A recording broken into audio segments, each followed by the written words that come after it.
Complication related to postpartum period, postpartum haemorrhage PPH, बच्चे के जन्म के बाद 500 ml से अधिक ब्लड का लॉस अकॉर्डिंग टू WHO होना क्या कहलाता है? पीपीएच कहलाता है।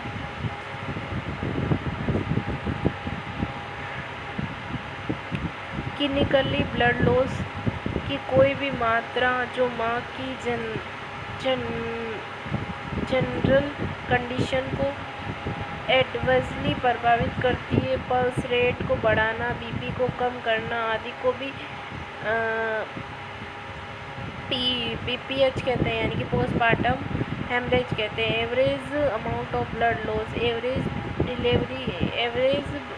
वजाइनल डिलीवरी में क्या 500 ml, सिजेरियन में 100 ml और सिजेरियन हिस्टोमी में 1500 ml लॉस हो सकता है। Type of the PPH according amount of blood loss, तो minor less than 1 litre blood loss, major more than 1 litre loss, severe more than 2 blood loss according to time of bleeding,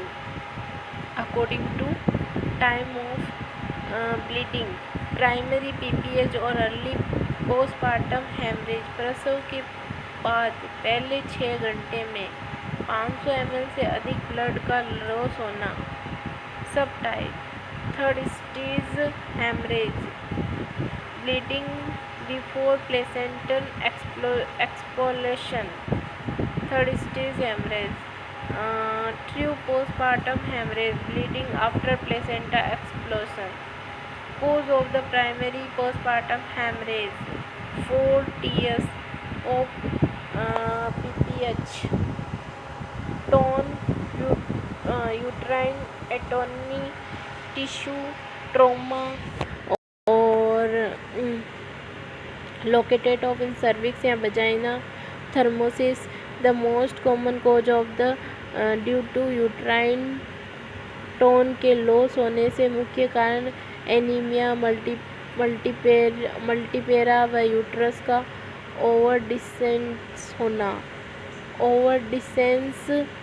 पॉलीहाइड्रोएमिनोज या माइक्रोसोमिया या multiple pregnancy इत्यादि के कारण होता है। Secondary PPH और late PPH, late postpartum haemorrhage पहले 4 घंटे के बाद संपूर्ण प्यूपेरियम में होता है। कोजेस और secondary PPH, retained placenta fragment या मोस्ट कॉमन कोज हो सकता है। मिल्क सप्रेशन के लिए एस्ट्रोजन थेरेपी के बाद इसे बंद करने पर विड्रॉल ब्लीडिंग होना। अन्य कारणों से में local trauma, carcinoma of the cervix, uterine prolapse इत्यादि। इन्फेक्शन एंड सब इन्वॉल्वेशन,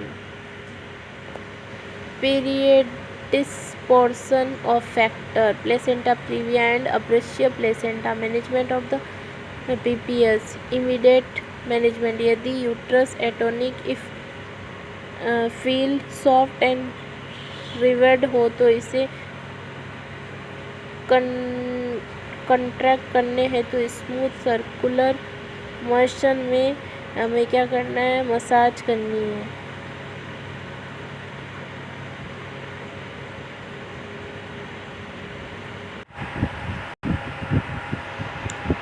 फिर क्या करेंगे? Elevate leg between 30 to 45 degree angle और फेस मास्क देंगे, फेस मास्क लगाएंगे। 8 से 10 लीटर ऑक्सीजन एडमिनिस्ट्रेशन करेंगे। एटोनिक यूट्रस को कंडक्ट करने के लिए कैथेटराइजेशन द्वारा ब्लैडर को खाली करेंगे। एटोनिक यूट्रस को बढ़ाने के लिए यूट्रोटोनिक ड्रग्स जैसे कि प्रोस्टाग्लैंडिन, मिज़ोप्रिडीन, कार्बोप्रिडीन, ऑक्सीटोसिन ये सब देंगे हम। और oxytocin 40 unit in drop, rate of the 40 drop minute से लगाएंगे। एडमिनिस्ट्रेशन करेंगे, आईवी लगाएंगे, आरएल, एनएस, प्लाज्मा, एक्सप्लेंडर, ये कुछ एडमिनिस्ट्रेशन करेंगे। Average blood for transfusion if needed, explore placenta for missing lobes. Step second, retain placenta के लिए जेनाइटल एनेस्थीसिया के तहत यूट्रस को एक्सप्लोर करेंगे। मिसपोर्शन 100 ग्राम रेक्टम में रखें। यदि अटोनिसिटी टोकोलाइटिक एजेंट के कारण हो तो इंजेक्शन कैल्शियम ग्लाइकोनेट 1 mg को स्लो एडमिनिस्टर करें। स्टेज 3, यदि ब्लीडिंग लगातार हो रही है तो प्लेसेंटा साइड पर प्रेशर लगाने के लिए यूट्रस का पीमिहल कंप्रेशन दोनों हाथों से और एक को वजाइना व दूसरे को पेट से ऊपर रखें। फोर्थ स्टेज में यूट्राइन टेम्पोनियल क्या करेंगे, हुंड या बॉडी कैविटी से ब्लीडिंग को स्टॉप करने के लिए हम क्या करेंगे, पैक करेंगे। अब्जॉर्ब मटेरियल रोल पैक करेंगे, यूज़ करेंगे टाइटली। फिर बलून लगाएंगे, बकरी बलून लगाते हैं, टाइट इंटरनल रोटेशन पैकेजिंग करते हैं। और फिर भी नहीं हो रिटेंट प्लेसेंटा, डिलीवरी के 30 मिनट के बाद भी अगर प्लेसेंटा बाहर नहीं निकले तो WHO के अनुसार रिटेन प्लेसेंटा है। ठीक है, तो ये किसके कारण हो सकती है, पुअर वॉलेंट्री एक्सप्लोसन या एटोनिक यूट्रेशन, इनके कारण हो सकता है। कॉम्प्लिकेशन हेमरेज, शॉक, पिपेरियम मैनेजमेंट में क्या, फर्स्ट एम्प्टी द ब्लैडर, फिर क्या है, प्लेसेंटा सेपरेशन हो चुका है, इसको कंट्रोल कोड ट्रैक्शन करेंगे। प्लेसेंटा अनसेप्टिस जेनाइटल एनेस्थीसिया देके मेजरली रिमूव कर लेंगे। और फिर है सब इन्वुलेशन ऑफ द यूट्रस, अपूर्ण इन्वोल्यूशन, चाइल्ड बर्थ के बाद यूट्रस का नॉर्मल साइज तक कम होने में विफल होना। सब इन्वोल्यूशन ऑफ द यूट्रस मतलब वापस प्री स्टेज में ना जाना। ये किसके कारण हो सकता है, विवेरियन infection, lack of the lactation,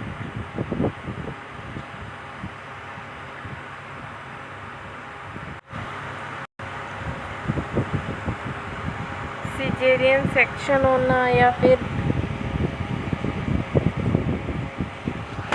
फिर है ना सिजेरियन सेक्शन होना पहले, प्रोलैप्स ऑफ यूट्रस, या फिर पॉलीहाइड्रो या मल्टीपल प्रेगनेंसी के कारण यूट्रस का ओवर डिस्टेंशन होना। साइन एंड सिम्टम, नॉर्मल नोकली discharge, irregular cramps like pain, irregular excessive uterine bleeding, increase uterine height management, uterus को ससेस्ट कॉन्ट्रैक्शन प्रदान करने के लिए मेथेरोगोमिन एडमिनिस्ट्रेशन करेंगे। एलिवेट लेग को प्रमोट और वेनस ड्रेनेज करेंगे। इंक्रीज फ्रिक्वेंसी पुर्पेरियल पायरोसिस और प्यूपेरियल सेप्सिस और चाइल्ड बर्थ फीवर।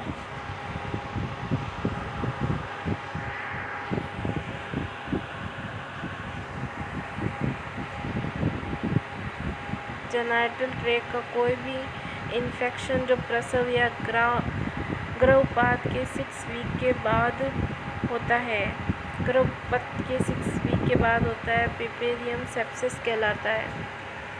डिलीवरी के पहले दिन से 10वें दिन तक 24 घंटे के अंतराल पर 2 अलग अलग मौके पर 100 फ़ारेनहाइट तापमान का होना प्यूपेरियन पायरोक्सिया कहलाता है।